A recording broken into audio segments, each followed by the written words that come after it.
Franklin Delano Roosevelt, do solemnly swear. I, Dwight D. Eisenhower, do solemnly swear. I, Barack Hussein Obama, do solemnly swear. That I will faithfully execute the office of President of the United States. The Constitution of the United States. The Constitution. The Constitution of the United States. So help me God. Hey, hello there. I was looking at something else. Good morning, everybody. I'm Mark David Smith, or I might be quasi-judicial. Who knows? It says I'm quasi-judicial, but what does quasi-judicial mean? Well, stay tuned, and we'll all find out what quasi-judicial means. Sounds like some kind of horror movie, don't it? Anyway, all right. Well, we have been having fun, and learning can be fun. I don't care what your brother or sister said when you were growing up. So school is fun to me, but we've been learning a lot of stuff, and I'm going to bring in my regular. It's nice to be regular, isn't it, Abigail? Yes. Okay. Very nice. Is it the same as being consistent? That's right. Consistent. That's right.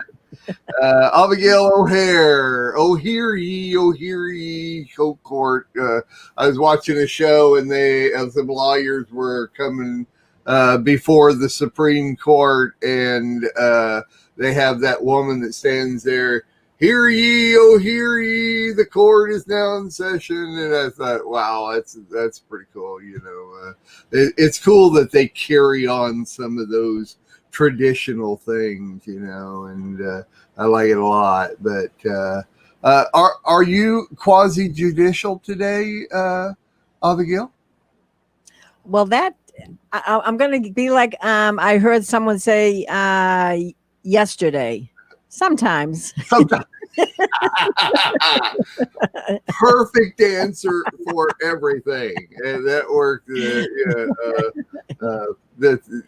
I like the old saying. I used to have this teacher that explained to us, you can come to me and tell me what you think, but if I answer, that's very interesting, thank you for sharing, understand that it may not be as important to me as it was you. So, hey, thanks for being with us, and thanks for all the past episodes and entering in your input, your opinions, your knowledge, your wisdom.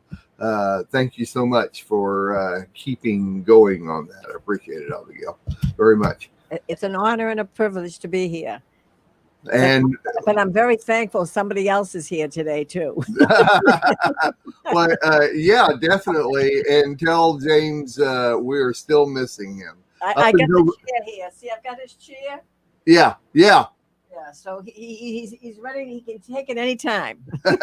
That's right. He knows he's always welcome back. Always welcome. Always welcome. Up until the last show, we will miss Governor, Senator O'Hare.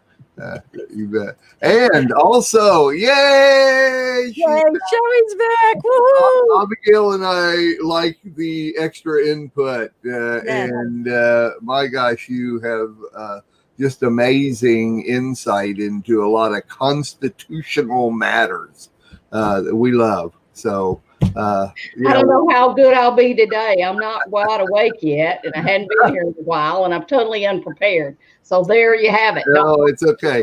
Please don't call on me first. I'm the one that's prepared. The rest of us that are here, including me, just gives our insight into general matters that concern us on a general matter. I don't know how to put it, but anyway. Okay, so we have been discussing Article 1, Section 8, and all the clauses that are in Article 1, Section 8 up until last week, and it doesn't really so much this week, but up until last week has got to do with the monies that our country involves itself in, and how Congress has the power to adjudicate that, or format that, or have the ability to regulate these type of things, and everything that has to do with and as we learned last week, the securities of the United States, which we learned a lot about last week. Clause 6 says the Congress shall have the power to provide for the punishment of counterfeiting the securities and current coin of the United States. Well, I had to do some research on what the securities of the United States were. Of course, counterfeiting is easy. I mean, if we just relied on the simple text of the clause, then we'd have been done with it within a couple of minutes. I mean, Abigail and I discussed counterfeiting and that type of thing, but no big deal on that. Everybody knows what counterfeiting is. And so the true research for me was the securities of the United States. So if somebody was going to counterfeit something and it be the securities of the United States, what would that be? And so we did a lot of research on that. And Abigail came down, and I came down to a lot of different things. Of course, bills, notes, and bonds, and anything. Basically, it comes down to the credit. What is the United States worth is really what it comes down to. So Abigail's securities is basically not just the money she has in the bank, but if she owns a house, if she owns a car, if she owns anything that she owns, if she owns anything that is of value, and then of course we have to define the word value. Who values it? Where is that value at? Is it just what Abigail values it? For instance, her car. She wants to sell her car. Well, she may say, my car's worth $100,000. Well, it might be priceless to Abigail. She's got to get around, but it's really only worth what somebody will pay for that car. See, so we had to talk about values. And of course, when you come down to the values of the United States, and I would like to briefly discuss a little bit of that before we get into the next section. But in this past week, we have been, I've heard several different discussions on, oh boy, and we even talked about this a lot on Monday's Let Us Reason Together show. John Craig came in and started discussing attacking China, and China is actually very, very aware that they could be attacked at any point because of different things that have happened across the globe in the past this year. And also, who would attack them? Would it be America? Would it be other countries, a conglomerate of all those? And then we were discussing, which made me start thinking about our last week's show, is the value of America. And the first thing that pops into my mind was that several years ago, we found out that China was buying up the United States, what is it? A lot of things in the United States, but the national parks. The China actually owns our national parks and a lot of interstates and things like that. Anything that makes money, your toll road interstates and things like that. And it's amazing. And now, just lately, as a matter of fact, John Craig was bringing up, I guess, within the past couple of weeks, China has bought a military base, an old military base in Texas. And they happen to own military bases all around the world, along with several different other large institutes and things of value all over the world.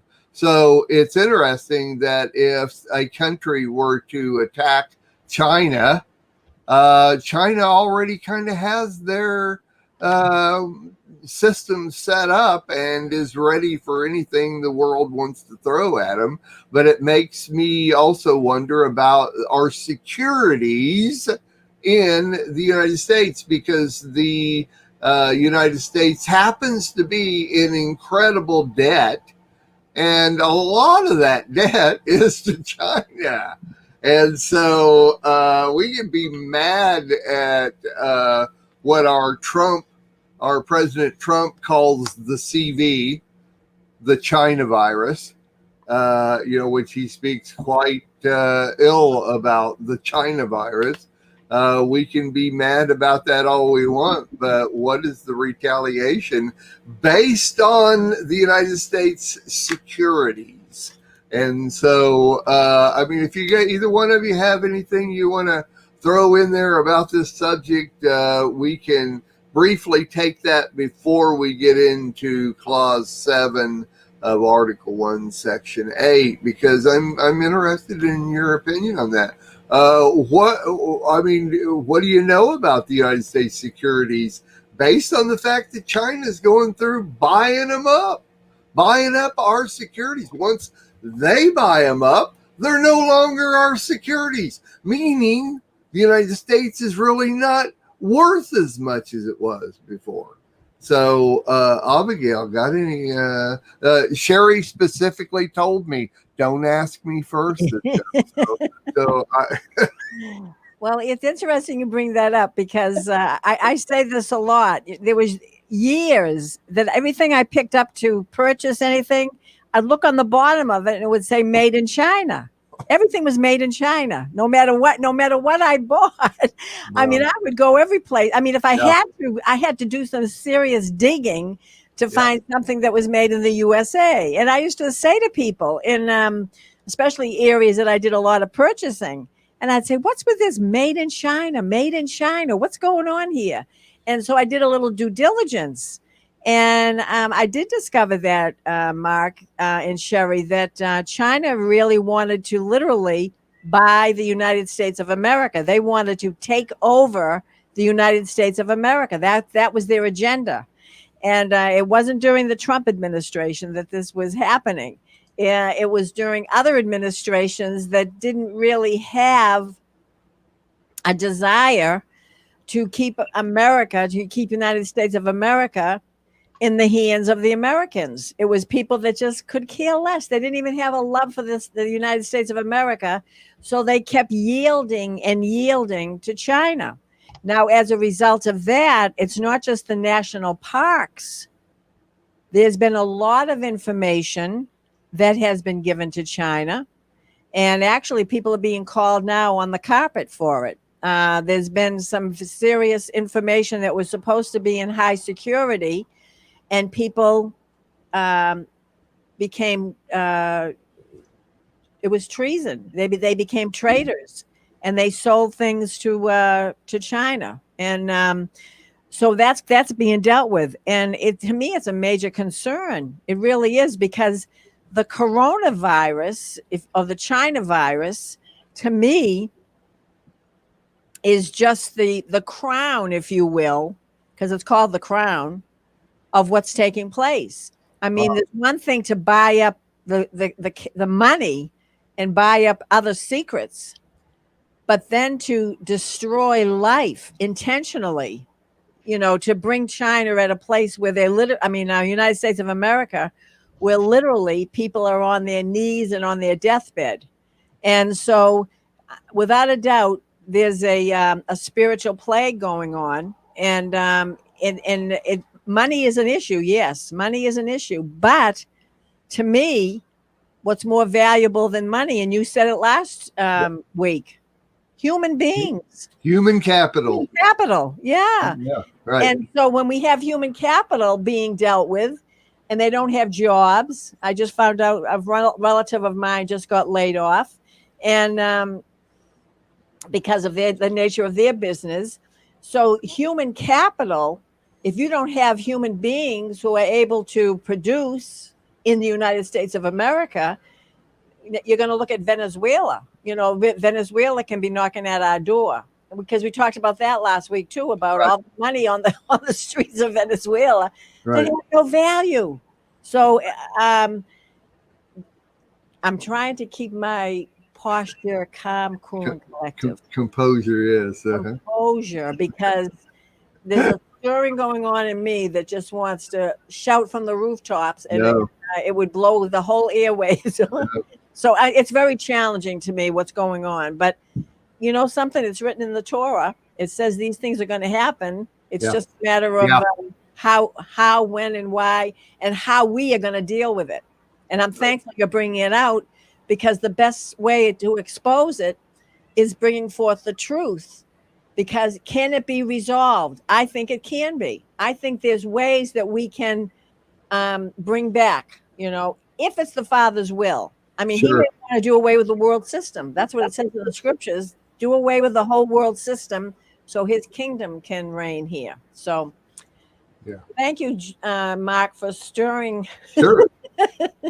Well, I say, I don't know how many times I've said it in the past 6 months, and I'm sure both of you feel the same, but, I'm 65. I'm going to be 66 here in a couple of months, and I have worked my tail off my entire life to get to this age, so that once I'm here, I can now kind of kick back a little bit and enjoy life, enjoy my grandkids. I can enjoy living 3 miles from the ocean, enjoy my land, my house, and do a little work, but kick back a little bit, play with the Lamb Network, do all the things that I can do. I worked very hard to make it to this position, and now everybody's telling me, no, that's going to change. You need to be on edge every second of your life, and you need to be searching all these things out, and you need to be in fear for the rest of your life. No, I refuse that. Good. And don't throw it in my stinking face. I'm enjoying being 65 years old. I'm enjoying it. I like it. I'm in decent enough health to keep going on every day. I got a good attitude. Don't throw this crap in my face. I'm tired of what's the next thing? The new normal, No. You know what? I like the old normal. I did. I really did. I know we had problems, but I like the old normal. I like living this. Sherry. Basically, it comes down to whether we trust God or not. Of course. Now, I could give you some information, Abigail, that will spiral you up to the third heaven, as the saying goes. But what was it? 2013, China bought a bunch of our parks. They own a lot of the United States. Interesting enough, I don't know if y'all know of the Jones Act. They have tried for years to overthrow the Jones Act, and the Jones Act keeps a foreign entity from owning any of our inland boats. Right. You were talking about that before. Yes. So that's one good thing, because I guarantee you a foreign entity, if they wanted to try to overthrow the U.S., would try to own those boat companies. They could cut this nation into parcels according to whatever river they're on. So praise God, our ancestors had enough sense to pass that. The most horrible thing that people don't realize, and this opens up a whole can of worms, is getting into the Federal Reserve banking system. The Federal Reserve Bank has absolutely nothing to do with the federal government. Right. Nothing other than in their name. And they're actually not responsible to the federal government. for any information. Just like when they had the guy testify before Congress, they asked him, well, who did you lend money to? Who did you do? And he said, I don't have to tell you that. Yeah. And they don't. They're a secretive banking. Well, they're not even really banking. They're a secretive, privately owned company. And just like you're talking about in this section, Congress is supposed to be printing our money, and they have farmed it out, so to speak, to the Federal Reserve. And actually, a lot of people don't know this, but Lincoln, during the Civil War, I don't know if I didn't remember y'all talking about this. I listened to last week's broadcast, but Lincoln actually printed money.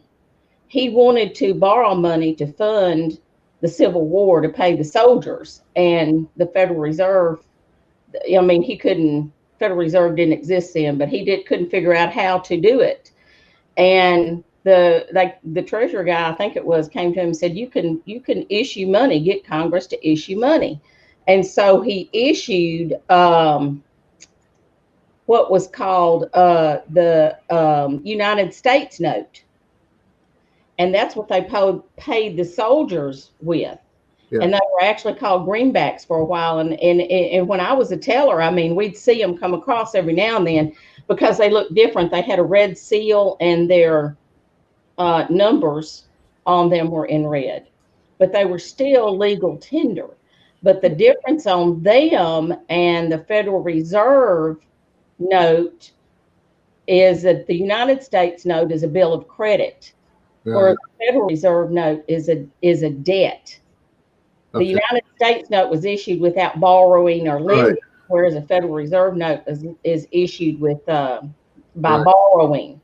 Yeah, we talked about that. Yeah. Another interesting thing was that we used to have what's called, and I don't know if anybody ever remembers them, but the reason why I remember all this is because I was a teller for years before I went into the other part of the bank, securities part of the bank. Right. And there's silver certificates and gold certificates.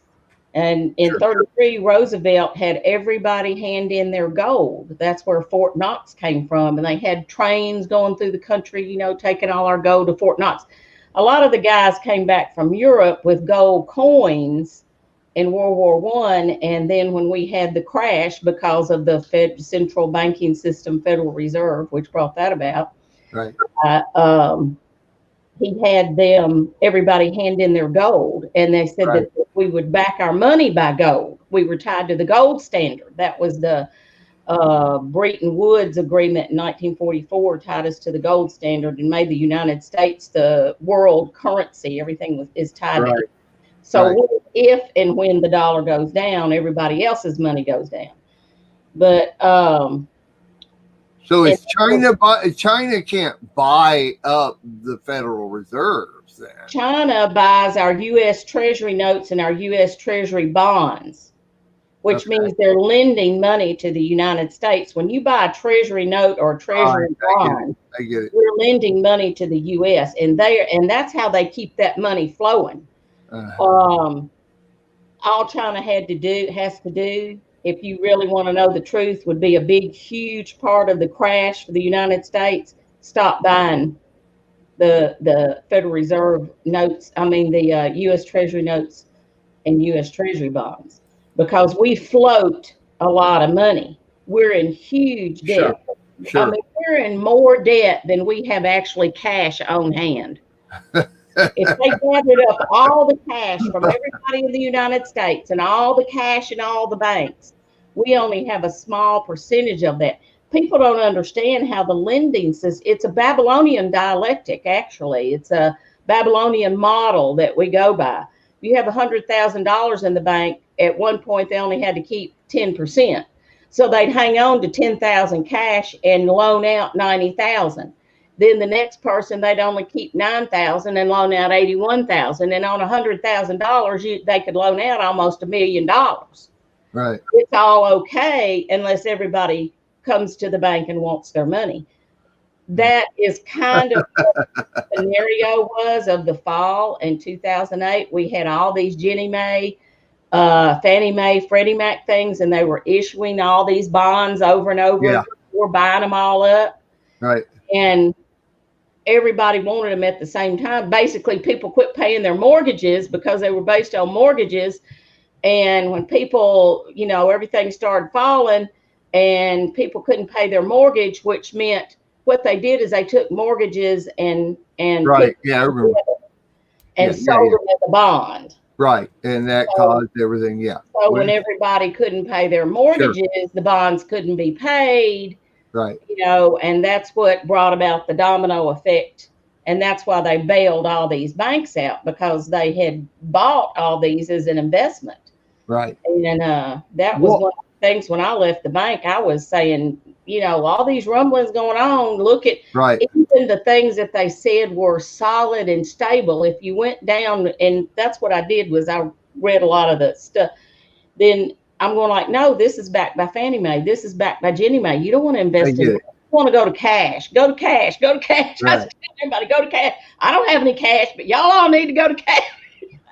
Right. Well, but if we're in debt, then the securities, if we're in debt, then in other words, the United States, the value of what we have is indifferent to that debt. And if it's China and they're buying up the securities of the United States, then our worth is less and less and less. Is the United States worth anything if China and everybody else owns it? On the consumer price index that they talk about all the time, $100 in 1933 is worth a buying power of like $3 and something today.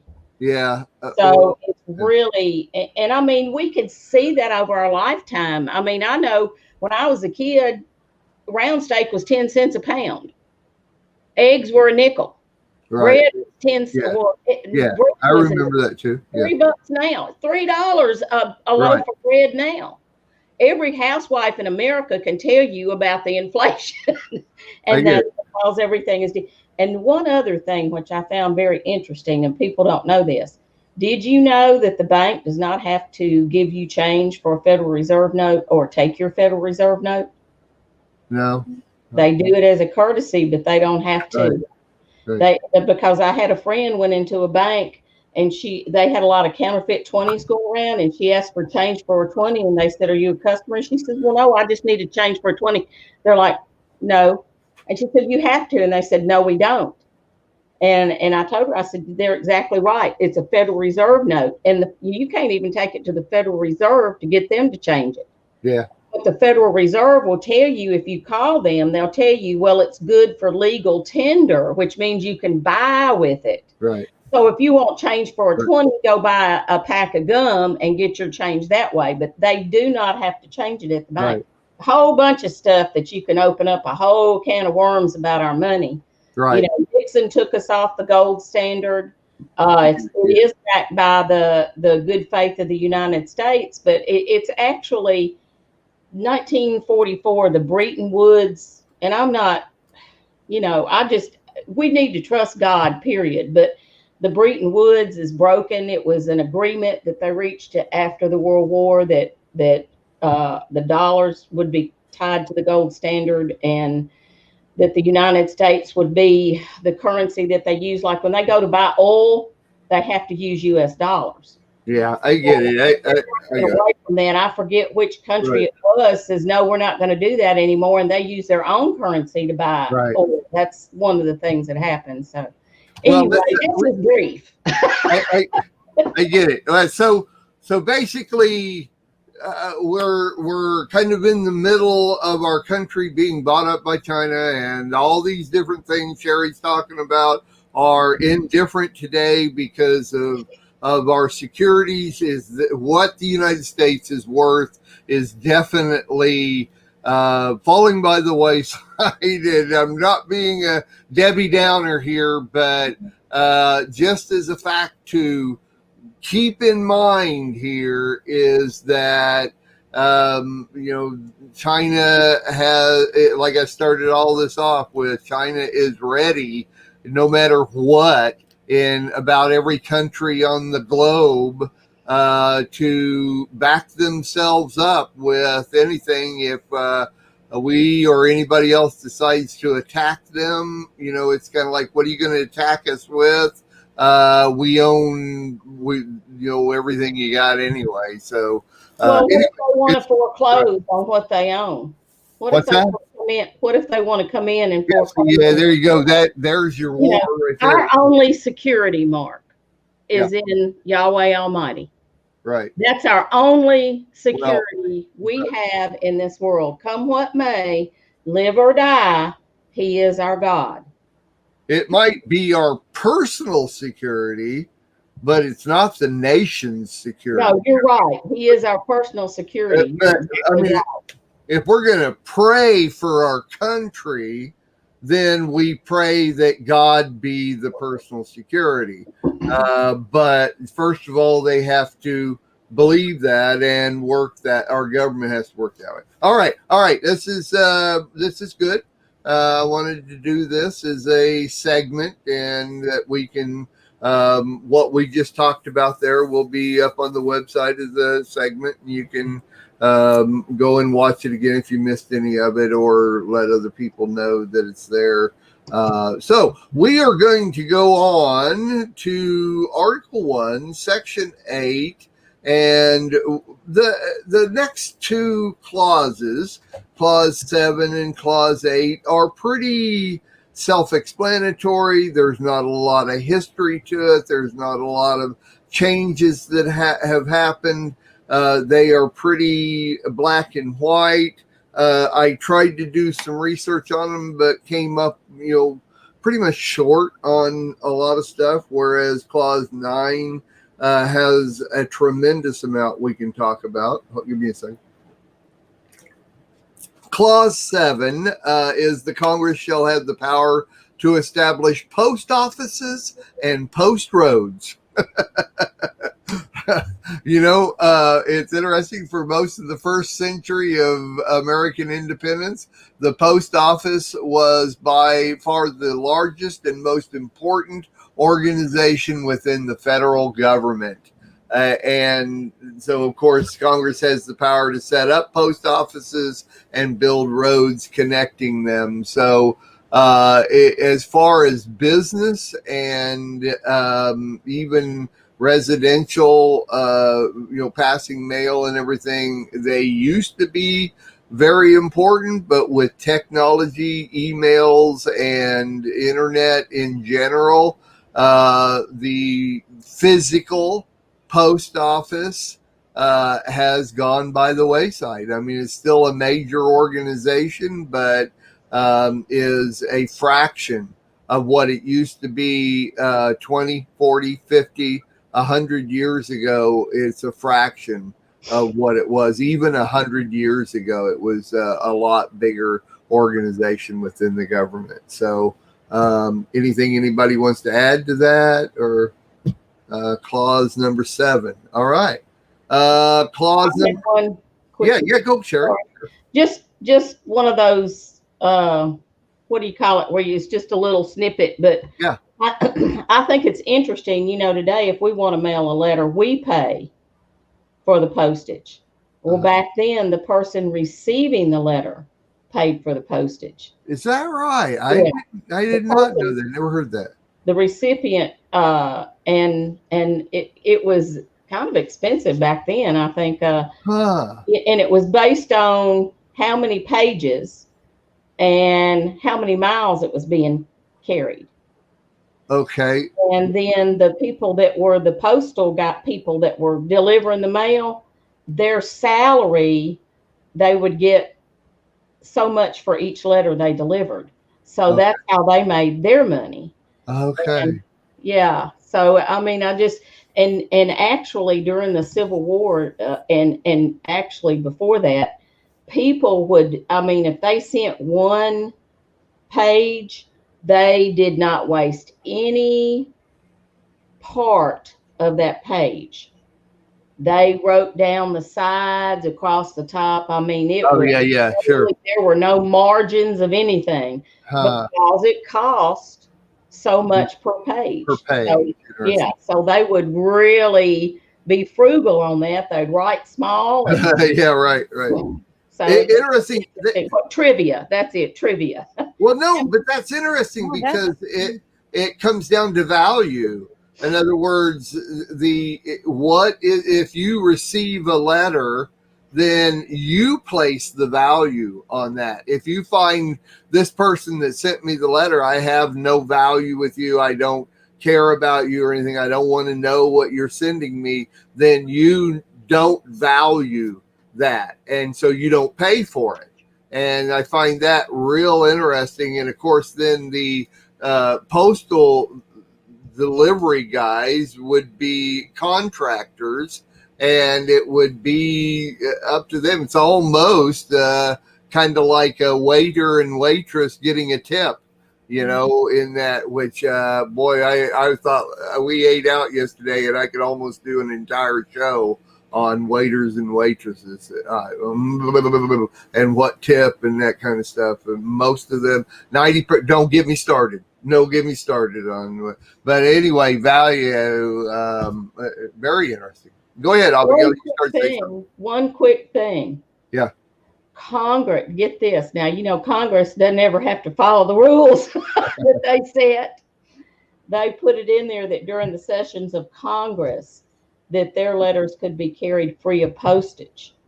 But they were on their honor not to send any letters but their own. So I thought that was interesting. Even back in 1770, 1780 something, they kind of put in there. But I mean, it was because they weren't working. That was a perk to their, they weren't paid what they're paid today. But I just thought it was interesting. I guess I shouldn't be critical of them because they really did serve their country back then. Today, they're just a bunch of paid political hacks up there. They're, Don't get us started. Don't get us started. Yeah. Mm-hmm. Abigail, what were you going to I was going to say it's an interesting spin because nowadays, when you send something, especially a business, you pay for that, especially if there's something very important. You deem the value of what you're sending to that individual. And if there's a price you pay. I mean, I dealt a lot with that type in my business. That when I worked, there was a lot of things that I had to export to people, and because of the ramifications of what was being sent, there would be more value on the sending, And so then the person that received it, when they received it, it carried even more value with the information that was inside it. So it's just interesting, the value that we put on, the receiving. And now, how many people get letters or cards from people? Which is, I remember Brad Scott and Carol, before he passed away, they'd cry because people were sending him cards. Right. And, Physical cards. Yeah, and he was like saying, "Oh my goodness," and he says, "We never get cards or letters from people. Does anybody send me anything?" So it's interesting again the value of that kind of very good point, mail, if you will. And I thought that was interesting, Sherry, because and again you had the Pony Express. And so you had to pay for I used to love the Pony Express. When I was a kid, I didn't live during the time of the Pony Express, but it captivated me. I would think about and the circuit riding preachers, they would travel. But anyhow, I digress. I go off on a rabbit trail. But no, it's okay. Very good though. Yeah. It's just interesting in perspective of where we are today, and where the money is flowing and the value of where the money is. It's just interesting how things make a major spin. It's too bad to me. Sometimes I think about the post office and, I sometimes feel bad about the fact that a lot of people have lost their jobs simply because the post office is a fraction of the organization that it used to be. Because we don't need to send physical things anymore. You can put an attachment on an email and get exactly the same thing and print it out on your printer. That right there, you're paying for the ink and the paper to print something out when you get an email and an attachment, that type of thing. So it's similar. All right, going on to Clause 8. The Congress shall have the power to promote the progress of science and useful arts by securing for limited times to authors and inventors the exclusive right to their respective writings and discoveries. So Congress has the power to set up a system of copyrights and patents, granting creative people the exclusive right to sell their creations. It's a good thing.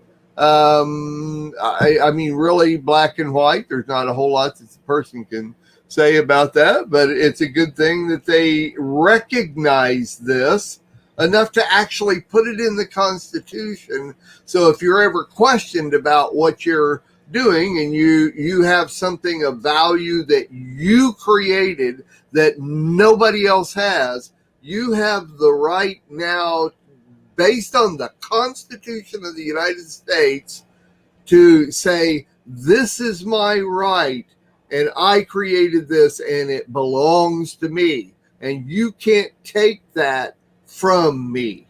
You know, I mean, Abigail, you wrote a book. Isn't it nice for the fact you now have the constitutional right that book is yours and nobody else can claim that. Without this in the Constitution, you don't have that right. And we've done that with our music too. Every time we wrote a song, we went through that whole process with the government.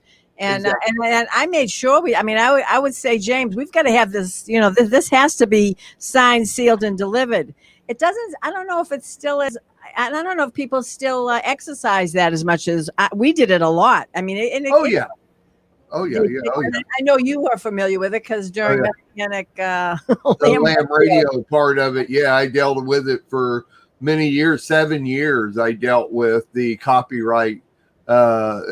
Massive amounts of money that I had to pay into that. We called them the music mafia because of their copyright stuff. Anyway, all right. So moving on to Clause 9. And this Sherry has something. Oh, I'm sorry, Sherry. You had some, I didn't know. Go ahead. Well, they had for a while that there's been court cases that have judged whether something could be copyrighted or not. And one of the cases went to the Supreme Court. And the Supreme Court ruled it was over a photograph. It said a photograph could be copyrighted. A lower court had said that that it couldn't be copyrighted because it was just mere advertisement. But when the Supreme Court said that it could be copyrighted, they talked about the paintings that had been out there, Whistler and Rembrandt and Degas and like that. So I found that was interesting that they had court cases over what could and could not be copyrighted. Well, it's been the battle forever. They've always battled, but this I thought that it was interesting. It was quite detailed to me. Congress shall have the power to promote the progress of science and the useful arts by securing for limited times to authors and inventors the exclusive right to their respective writings and discoveries. So that's pretty specific. You get down to it. All right, moving on to Clause 9. To constitute tribunals, Congress has the right to constitute tribunals inferior to the Supreme Court. Okay, in our earlier Constitution studies, we found out about the Supreme Court, and we now know that the Congress has the power to set up lower level federal courts that report to the Supreme Court. Of course, the Supreme Court is the highest court in the federal system. It's often called the highest court in the land because it hears appeals from state courts as well as federal courts. It has 9 justices and begins its term on the first Monday in October of each year. The court system has grown over time. Today, there are 12 circuit courts of appeals, plus 94 federal district courts, plus dozens of other special courts. And like I say, I learn from the show. So my research from going in there helps me to keep me cut and dry on exactly what these things are, even though if you talk about them in general, yeah, I would probably recognize this and understand where it comes. But by studying it out and looking at it, it helps me to see where all this falls in line. So let me read you a little of my research here. I hope it's not boring, but I think it's very interesting in how this all falls together. So under the Supreme Court, first of all, we're just going to talk about courts. In a minute, we're going to get into tribunals, which I think is a very interesting study. So talking about the courts, the federal courts hear cases involving the constitutionality of a law, cases involving the laws and treaties of the U.S. ambassadors, public ministers, disputes between two or more states, admiralty law, also known as marine law, and bankruptcy cases, which we've actually talked about in previous articles in the Constitution. The Court of Appeals, there are 13 appellate courts to sit below the U.S. Supreme Court, and they are called U.S. Courts of Appeals. The 94 pre-mentioned federal judicial districts are organized into 12 regional circuits, each of which has a court of appeals. The appellate court's task is to determine whether or not the law was applied correctly in the trial court. Appeal courts consist of 3 judges and do not use a jury. So you're going to bring whatever it is you don't think was a right judgment in the court you were in, you're going to bring it to the Court of Appeals, and there's 3 judges, and you have to abide by whatever these judges say, no matter what. Of course, you can always take it to the Supreme Court after that, but you have district courts. The nation's 94 district or trial courts are called the U.S. District Courts. District courts resolve disputes by determining the facts and applying legal principles to decide who is right. Trial courts include the district judge who tries the cases and a jury that decides the cases. So the difference between your courts of appeals and your district courts is that you actually get a jury here. Magistrate judges assist district judges in preparing cases for trial. They also conduct trials in misdemeanor cases. There is at least 1 district court in each state and the District of Columbia. Bankruptcy courts, we've talked about this before in other constitutional discussions. Federal courts have exclusive jurisdiction over bankruptcy cases involving personal business or foreign bankruptcy. This means a bankruptcy case cannot be filed in a state court. So this is all federal because it's under the Supreme Court. Article 1 courts, that's what we're talking about right now because we're in Article 1, Section 8. Congress created several Article 1 or legislative courts that do not have full judicial power.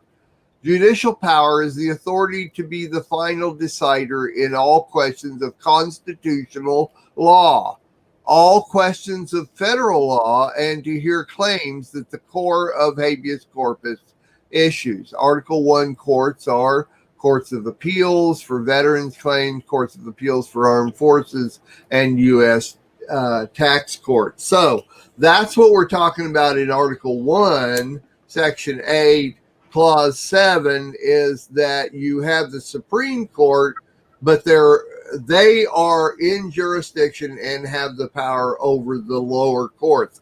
So that just means that no matter what court you've been to, you can always go up on the ladder and end up at the Supreme Court. Now, what I found very interesting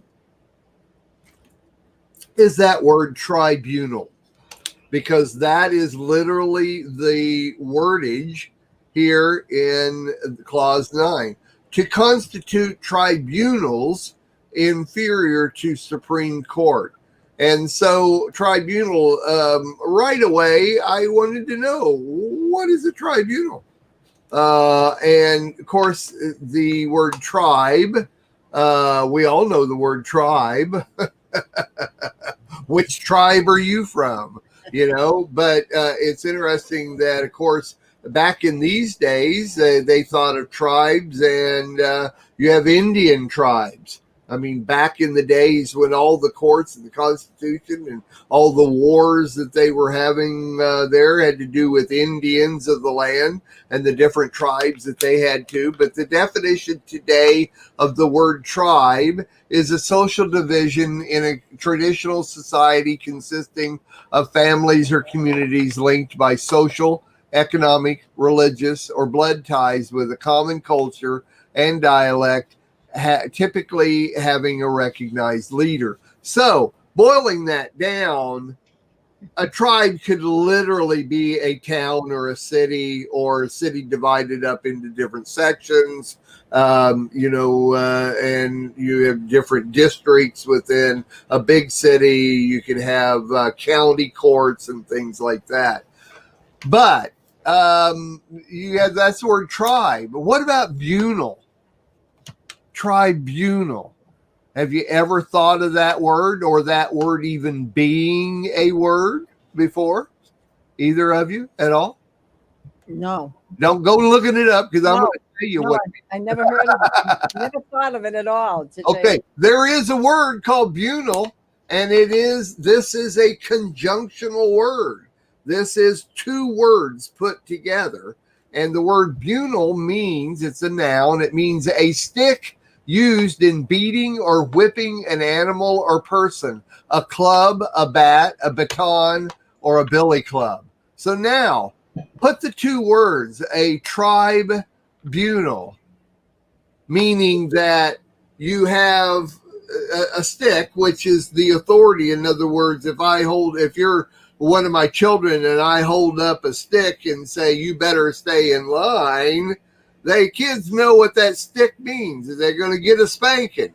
And that stick has authority, meaning that this is the repercussions of doing something wrong. So you put tribunal together, and what do you have? You have the community and the authority over the community to make decisions based on things that go wrong.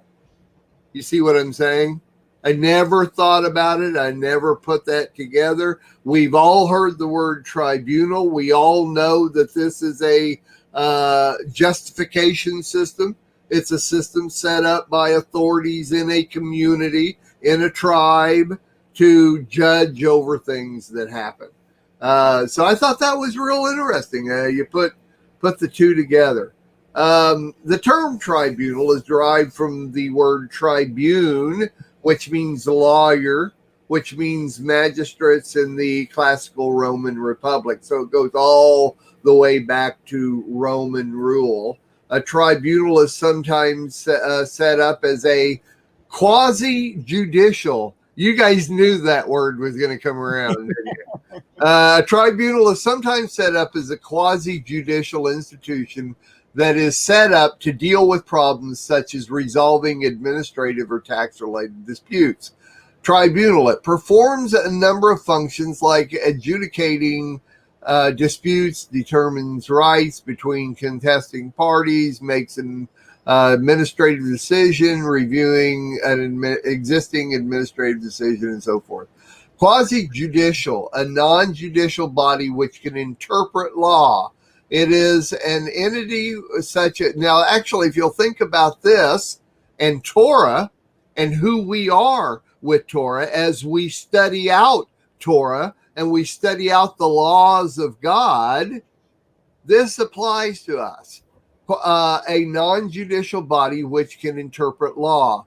It is an entity such as an arbitrator or tribunal board, generally of a public administrative agency, which has the powers and procedures resembling those of a court of law or judge, and which is obligated to obliged to objectively determine facts and draw conclusions from them so as to provide the basis for an official action. So thinking about studying Torah, we study Torah to understand God's view on the way we walk, on the halakha of our lives, and then we judge that, we interpret that law for our own lives and the others around us. I mean, we can use that law to determine, not to be Torah police, but to understand especially even in a Torah community,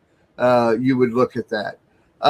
Such actions are able to remedy a situation or impose legal penalties, and they may affect the legal rights or duties of specific parties.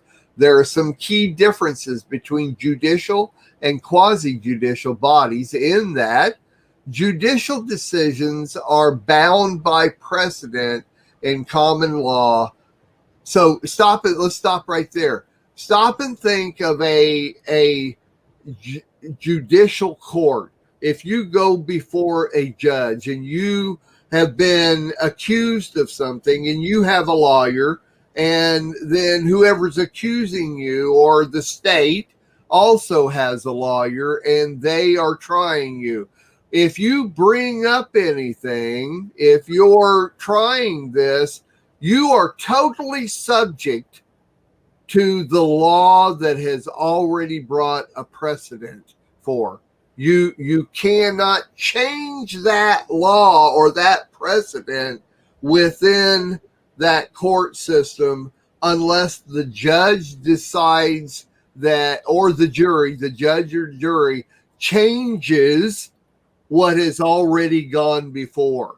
So in other words, if you are tried for a specific thing and it's been done before, but the jury and or the judge has decided that in this particular case, under these circumstances, you are not guilty. There has just now been a precedent set for that particular case and that particular circumstance. So if it ever comes up into a court proceeding again, then your lawyer can bring up, or that lawyer can bring up your case as a precedent in the fact that this has been tried and judged before and can be judged the same way again.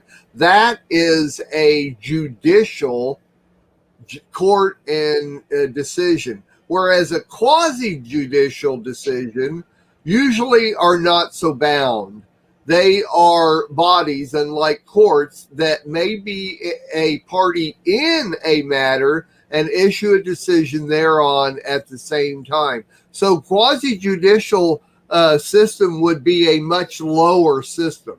It would be, for instance, like a community clubhouse or something, or a community that doesn't have an official bound by the law type system. For instance, say you HOAs. Okay, HOAs are a great example of this. So if you move into a subdivision of a town and that subdivision has set up an HOA, in other words, their own community laws, like your lawn has to be mowed once a week. You can't put pink flamingos in your front yard, that type of thing. Okay, now that HOA is a quasi-judicial system, whereas even the people on the system can be a part of being taken to this court. You see what I'm saying? And to us, you know, if I'm not a rabbi and I'm a part of a Messianic congregation, and that rabbi, as we see it in our own Torah law, as being kind of the head over the congregation, we are now in a quasi-judicial system, in that we are kind of bound to Torah law, but we are also bound to that congregational laws that they set up, probably based on their own halakha, their own interpretation of the scriptures. In other words, if you're part of a 2-house congregation, you couldn't go to a non-2-house congregation and have the same laws set up. It's just, you see what I'm saying. So it does boil down to, we actually live in our own Torah communities, in our own Torah life, and the way that we live. We are living under a quasi-judicial system, and we individually within our own lives base our lives under a quasi-judicial system. So, but we are still bound to the government of our land, which is a judicial system. So I found that all really, really, really, really, really interesting. Either of you want to respond to that at all? I just like to say one thing about that, because it seems like right now in the court system, in the actual court system, like say local courthouse or something, sure, that deals with maybe domestic problems, or just I just see a lot of gray in the court system these days, because to me it sounds like the quasi it has gray in it, because and it's not black and white. It's like you may set up some law, some certain, like just say something happens within a family, and it seems at the time that it's a major case, if you will, in some people's eyes. In other people's eyes, they say, no, this is just a domestic issue. This can be dealt with between us. This is not something that I need to take to the court. Right. Well, again, if you have a family, let's say any type of a family situation, whether it be in a congregation or whether it be in a development, and you have that community, if you will. A domestic dispute in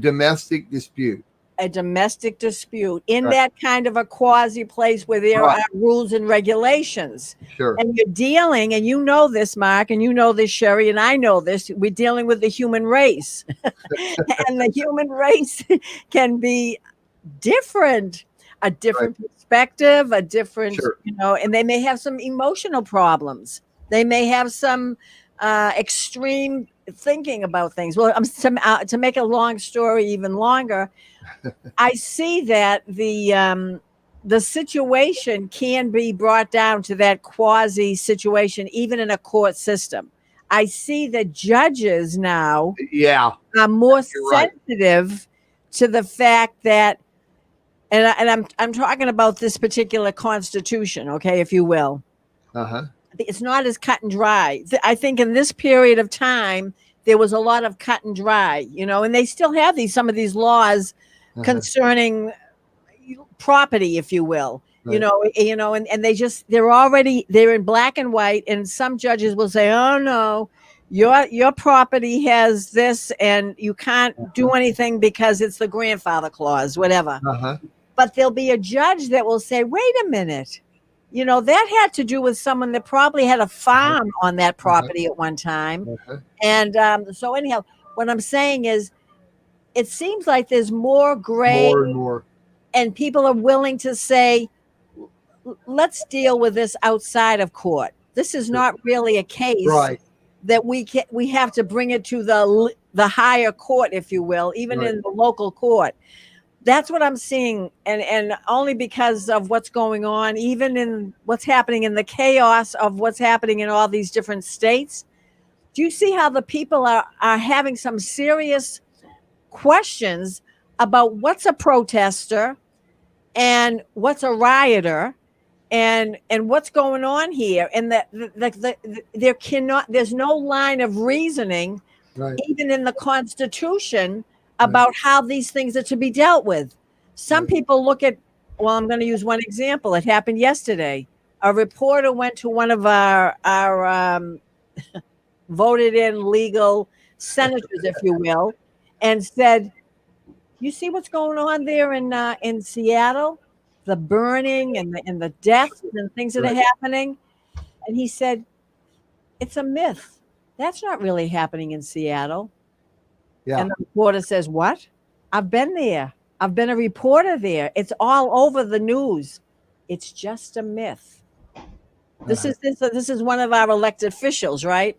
The reason I'm saying that is Mark and Sherry and everybody else that's listening. I believe, and because I love the Constitution and I love the way it's written, but I think because of so much fiction that's put before the human eyes these days, so much fiction, like through movies and whatever, that people have a hard time with reality and in the truth. Very true. When they see a reality of something that's happening, that's causing death and chaos, they look at it, oh, that's just like that movie I saw. It's just a movie. I'm seeing it on the screen. It's not reality. It's just a myth. It's just something that you're seeing. Gotcha. And I say that with great concern about the human race and how they perceive when we have people's lives that are on people's lives that are on the line, if you will. And so, I mean, I think you can carry that to this quasi thing too. Well, let me refine a little bit of what you're saying, and I agree. It seems to be getting more and more and more, but I'm going to use this point you're making here to say thank God for the United States of America and the system that they have set up, because when you take something to court, what you're doing is you're asking the court to make a decision based on the facts of what is going on. Sherry, we're getting your. I'm gonna mute you there. They're based on the facts, just the facts, ma'am, just the facts. And so what you have is the law, and they have to abide by the law. And I'm going to also use this time to say thank God for lawyers, because the lawyers know the law, and that's what you have is ones that prosecute and the ones that defend. A lot of people say they hate lawyers and they wish there were no lawyers. I'm saying that if you don't have a lawyer, you're in a lot of trouble. It's probably never going to go your way. But if you have a lawyer that knows the law and knows ways that has happened in other court cases, like I was precedent that has happened before. But what we have is, I'm going to give you a little example of what you were talking about. The state of Massachusetts, and I know this because I know this, the state of Massachusetts has a $20,000 cap on suing a hospital or a doctor. In other words, if a doctor makes a mistake and you take that doctor to court, you can only get $20,000. There is a state cap on that, but the judge can wipe that cap out and give you $40 million. Okay, so the judge can make a decision, but even though the state has put a regulation or something like that, now it may have changed. This is the way it was a few years ago, but there used to be almost every state in the United States had done away with that cap. That cap was law a long time ago, and then state by state, and then Massachusetts just a few years back, I knew this was the deal because of a case that I knew of. But so the judge can make a decision, but once he does, they set a precedent that can also be used in a later trial. So what you're talking about, it sounds quasi-judicial. It's really not, because quasi-judicial only works outside the court. It doesn't work in a judicial court.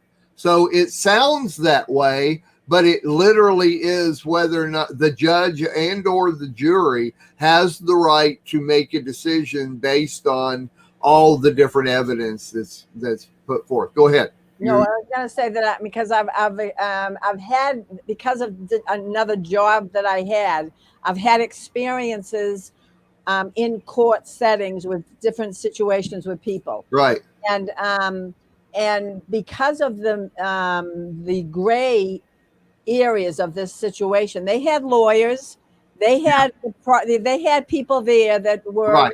the legal people, but unfortunately, the district of attorney had one agenda, Right. and the lawyer had another agenda, and we're talking human beings. Right. They had their subjective reasoning, even though the law is what the law is. There can be manipulation with the law, Right. and people can dance with it and whatnot. And so if an individual, and if it's not presented in the right manner, and one time I had to say something during a court situation, and I know you're never supposed to speak when you're when the court is in order. Right. I did. I raised my hand, and I said, I'm probably going to get thrown out. I don't know what's going to happen. But I raised my hand because I felt there was something in my heart that says some light has to be brought onto this because it's not being addressed in the light that it should be. And I raised my hand, and the judge recognized me and let me speak. And I was like, oh my goodness, I had favor. So I expressed myself. And let me tell you something, it changed the whole decision. It changed the whole decision that the both of the lawyers were trying to present it. Each one of them wanted this to be a case that wasn't good. But when I brought forth my message about it, it changed everything. Spirit of God. It was dismissed. It was dismissed. Sure. Oh, interesting. And it should have been dismissed. This was not a situation where anybody should have had anything thrown at them. It was one of those areas of quasi, in my mind. It was, but again, the judge had to make the decision. But if it was for someone like me that had presented the information, you have to have information in order to make a quality decision, and the truth does trump. The truth trumps. I'm just saying the truth is prevailing. But I'm seeing lately that unfortunately, and it's very disheartening, that people don't recognize the Constitution or the law in the respect that I believe it deserves. Yeah, of course. People have their own agenda, unfortunately. Right. And I just believe that I it's lawlessness. Let's put it that way. It is literally what Yeshua said, lawlessness. And that's what's happening. They're not taking into account the Torah or the Constitution. And so they're making decisions based on their own lawless reasoning. Right. Well, it's always required by the court system that the two parties sit down and try to resolve things before ever taking it to court. Because once you bring it before the courts, then they set a court date and then they go from there. If before a court date is set, you can resolve this between the two. That's your quasi-judicial system right there, is before taking it to the official court. Once it gets into the official court, all laws and everything else apply. Before going before a judge and or a jury, all of that can be totally, decided between the two. But if you have broken a law, a federal or a state law, and you're going against the state, which is the district attorney, if you're going against the district attorney, that's a whole different set. They can now present to you a lesser sentence, or you can only pay so much or stuff like that. But that is a judicial system. That is not a quasi-judicial system. Everything based before you get to the judicial system would be quasi. Like what you said earlier, Mark, was evidence, facts first, and Right. then the decision. Yeah. Unfortunately, again, and you can see it, you can do some research, things are being brought as a case before the facts are there.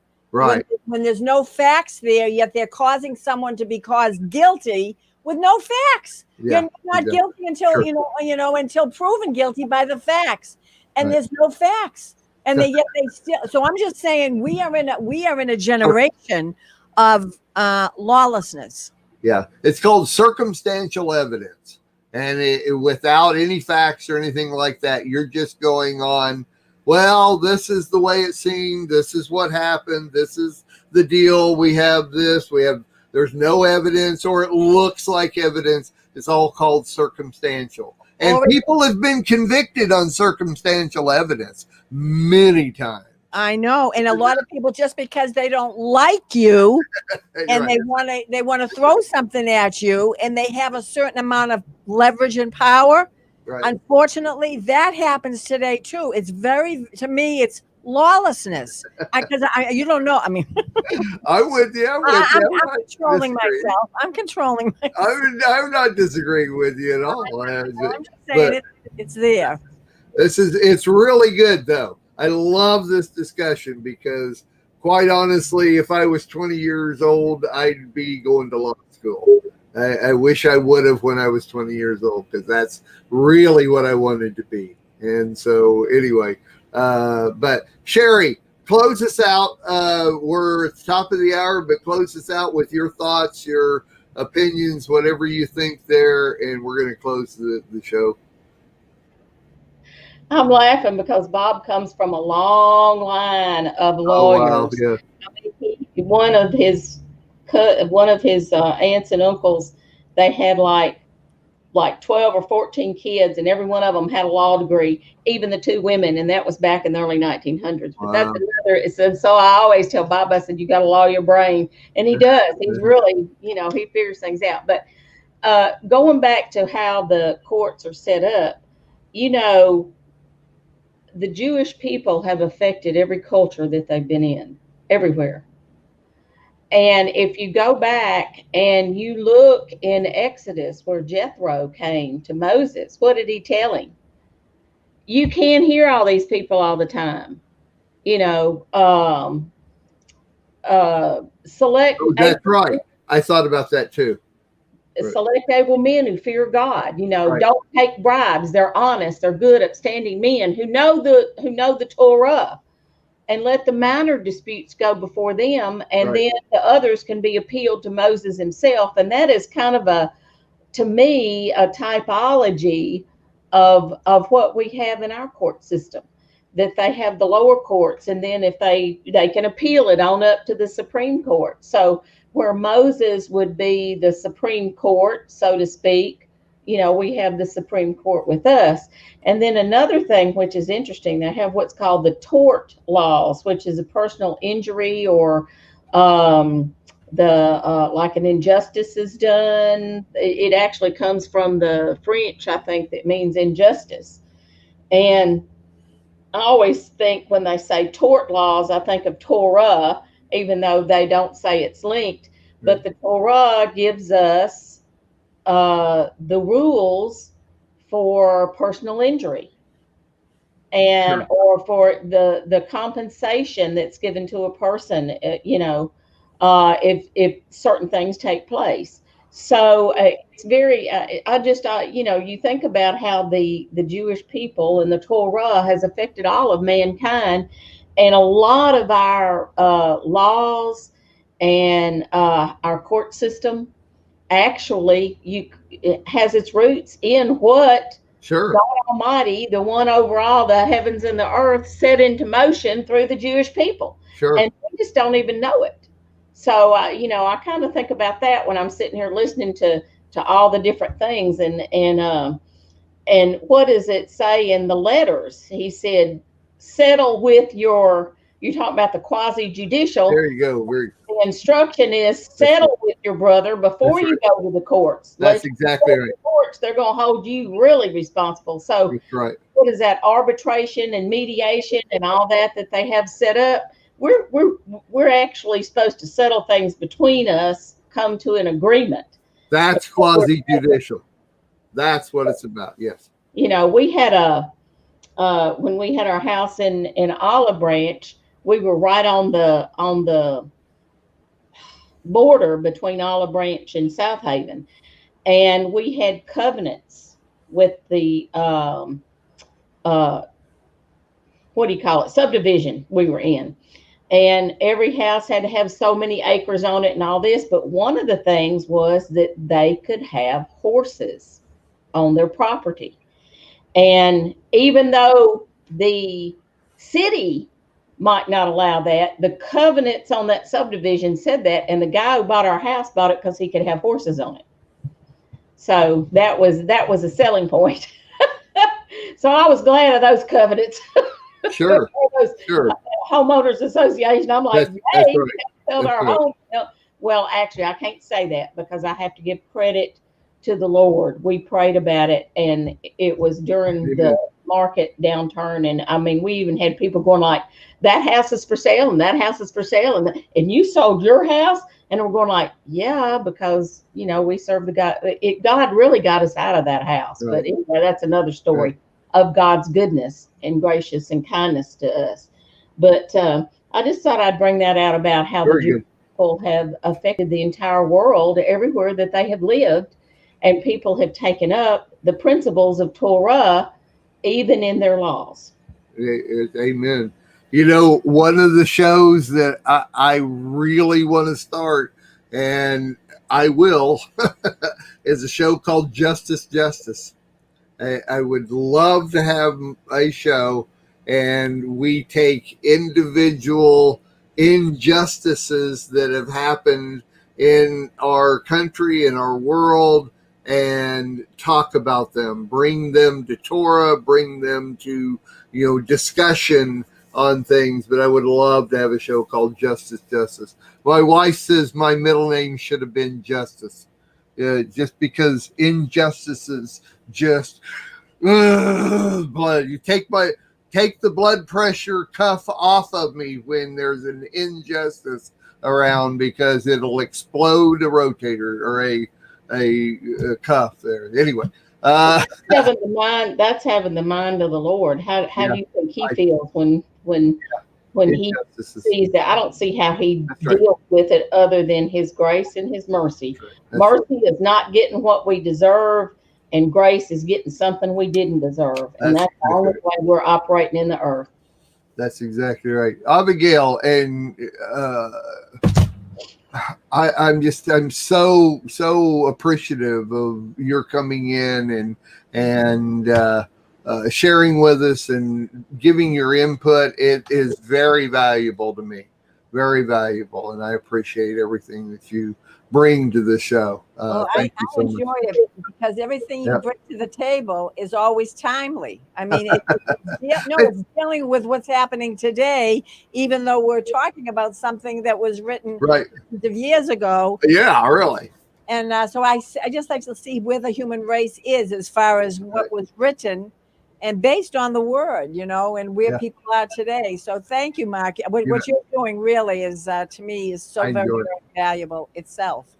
I enjoy it. And there's never enough time to talk about even individual little things, you know. So Sherry, quite invaluable to me too. I really, really, really appreciate your input on everything. It helps me to see a side, both of you. I by all three of us, we come from such different areas. It's like teaching Torah. You know, there's so many different areas, and you could talk about the Constitution, and it's areas I never even think about. I never even thought would be a part of it.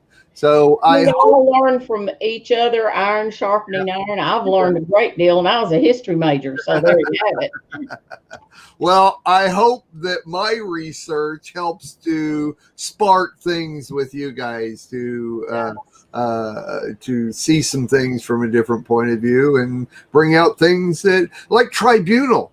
It was that cool at all. It's like bringing a club to a tribe. It's okay, here's the tribunal. But that's Moses had a staff. That's what it means. That's right. That's staff. There you go. I got you. All right. Well, thanks everybody for joining us, and we will be back next week talking about Clause 10, which is piracies. Let's talk about pirates. Har! All right. Hey, did you guys know that there were going to be pirates at Armageddon? They're the ones that'll be going through going, Harmageddon! All right. Thanks, guys, and we'll see you next week. Everybody, thanks for joining the Messianic Lamb Network, and stay tuned. Go to the website. There's an unbelievable amount of things happening.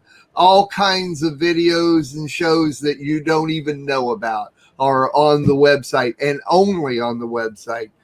So go check out MessianicLambNetwork.com. And hey, everybody, we'll see you next week. We are richly blessed to bring you what we believe is the fullest, most diverse, yet up-to-date progressive teachings, discussion, and prayer programming you can find anywhere on this planet. Be sure to take the tour of the MessianicLambRadio.com website. I'm Susan Hoogie, thanking you for joining us on the Messianic Lamb Video Network. I, Franklin Delano Roosevelt, do solemnly swear.